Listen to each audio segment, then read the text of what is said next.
अब देखिए, हरियाणा की सियासत में पारा एक बार फिर से चढ़ गया है। मौका है शहर की सरकार चुनने का। प्रदेश की राजनीति में छोटा चुनाव हो या फिर बड़ा, हलचल हमेशा बड़ी ही रहती है। बीजेपी जहां अपनी सत्ता को शहर के हर वार्ड तक बनाए रखने के लिए एड़ी चोटी का जोर लगा रही है, कांग्रेस इस बार जीत के पंजे के साथ जोरदार वापसी की तैयारी में है। पंचकुला, अंबाला, सोनीपत जैसे बड़े नगर निगमों में मेयर पद के लिए बिसात बिछ चुकी है। एक रिपोर्ट दिखाते हैं।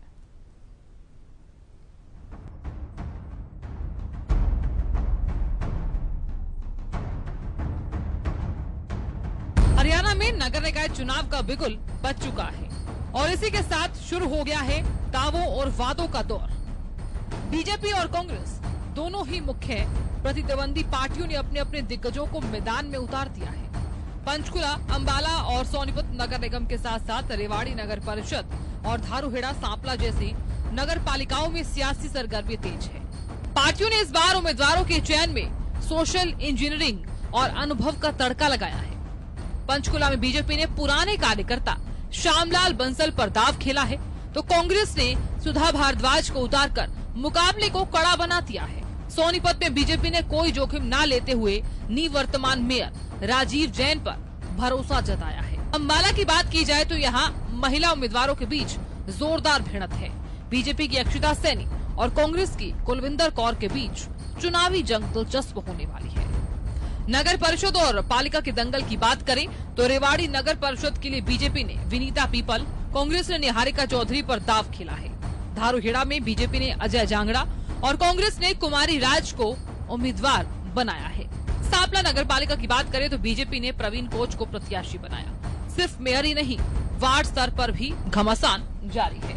पंचकुला के सभी 20 वार्डों में दोनों दलों ने अपने प्रत्याशी उतार दिए हैं, लेकिन इस शहर की सरकार के चुनाव में असली चाबी जनता के हाथ में है। जनता के मुद्दे साफ हैं। इन्हीं मुद्दों पर उम्मीदवारों की किस्मत का फैसला होगा।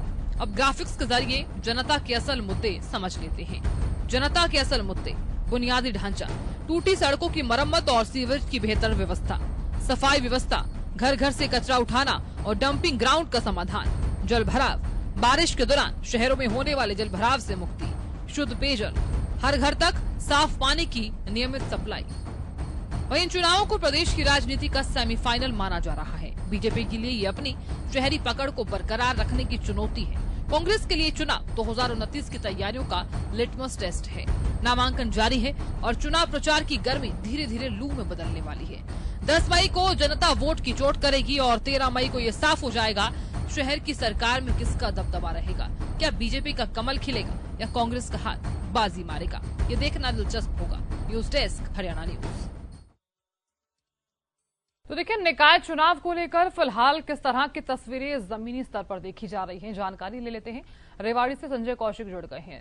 संजय, देखिए, क्योंकि निकाय चुनाव 10 मई को होने वाले हैं और उससे ठीक पहले दोनों ही पार्टियां अपनी अपनी जीत का दावा कर रही हैं, जीत का दम भरती हुई नजर आ रही है। लेकिन जरूरी ये भी हो जाता है कि जमीनी स्तर पर हकीकत क्या है, लोगों के क्या कुछ मुद्दे हैं जिन पर नजर डालना जरूरी है। देखिए साधना, लोगों के मुद्दे तो वही होते हैं: बिजली, पानी, टूटे रोड और उफनते हुए सीवर और कहीं ना कहीं अतिक्रमण, जो रेवाड़ी का सबसे बड़ा मुद्दा है। और इससे भी एक बड़ा मुद्दा है पार्किंग का, क्योंकि रेवाड़ी में जो नगर परिषद की कोई पार्किंग नहीं है, तो पूरा जो सर्कुलर रोड है वो व्हीकल खड़े हो जाते हैं और जाम की स्थिति बनी रहती है। और बात करने लगे तो मैं बताऊं साधना कि कल जो कांग्रेस की उम्मीदवार थी शकुंतला भांडोरिया, जिसने अपने आप को कहा था कि मुझे टिकट मिलने जा रही है, लेकिन उनको टिकट नहीं मिला, तो कल उन्होंने निर्दलीय तौर पर जो है एक प्रेस कॉन्फ्रेंस की और आज वो चुनाव में अपना जो है डंका पुरस्कार होकर जा रही है। वही बात करें धारूहेड़ा की, तो धारूहेड़ा में भी जो कांग्रेस और भाजपा दोनों से बागी उम्मीदवार चुनाव मैदान में उतर चुके हैं और रेवाड़ी के अंदर अब 4 उम्मीदवार मैदान में आ चुके हैं और एक 5वां उम्मीदवार है, वो उसकी भी उम्मीद है आने की। कांग्रेस से निहारिका चौधरी और बीजेपी से विनीता पीपल और डॉक्टर मीनू दहीनवाल निर्दलीय, और उसी के साथ जो शकुंतला भांडोरिया है जो आज नामांकन करेगी वो भी निर्दलीय है। और आपको बताऊं साधना कि आज भारतीय जनता पार्टी, कांग्रेस और शकुंतला भांडोरिया तीनों ही नामांकन करेंगे, तो रेवाड़ी में स्थिति बड़ी जो है विकट हो गई है, क्योंकि मुझे लगता है कि जो मुख्य मुकाबला होगा वो कहीं ना कहीं भारतीय जनता पार्टी और निर्दलीय के बीच होगा, क्योंकि जो निर्दलीय उम्मीदवार है शकुंतला भांडोरिया 80% जो कांग्रेसी है वो शकुंतला भांडोरिया के साथ खड़े नजर आ रहे हैं। जी साधना। बिल्कुल संजय, देखिए कि दोनों ही पार्टी अपनी अपनी जीत के दावे तो कर रही हैं और जैसे कि आप बता रहे हैं कि निर्दलीय उम्मीदवारों की भी एंट्री जो है वो ऐसे में चुनावों में होने वाली है। तो मेरा सवाल यहाँ पर ये रहने वाला है कि निर्दलीय उम्मीदवारों की अगर एंट्री होती है तो चुनाव जो है इस पर कितना इफेक्ट देखने को मिलेगा? जी देखिए, सबसे पहले बताऊं कि जो शकुंतला भांडोरिया वो पहले लगातार जो है चेयरपर्सन रेवाड़ी की रह चुकी है और कांग्रेस से जो कप्तान हाउस है उन्होंने ही उसको चेयरमैन नियुक्त किया था, क्योंकि पहले जो है पार्षद ही चेयरमैन चुनते थे। तो इस बार उनका जो दावा था वो सबसे जो पुख्ता था और वो अपने आप को कांग्रेस का उम्मीदवार कहीं ना कहीं मान के भी चल रही थी, लेकिन एंड टाइम पे उनका टिकट कट गया और परवीन चौधरी की धर्मपत्नी जो जिला प्रधान भी है निहारिका चौधरी को टिकट दे दिया गया। तो इससे कहीं ना कहीं जो कांग्रेसी वो भी खपा है।